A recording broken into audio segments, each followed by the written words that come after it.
اینه که منتظرم بارون بیاد، تو روز بارونی برم دیب تره. بیاین خودمون ایران.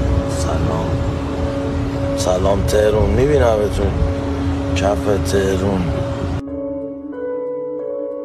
میخوام برم کشور خودم دیگه. من میخوام کشور خودم دیگه، هم نمیخوام بیام دارم که بگذارم رد شد. واقعا این زندانه اینجا خراب خسته شد. بله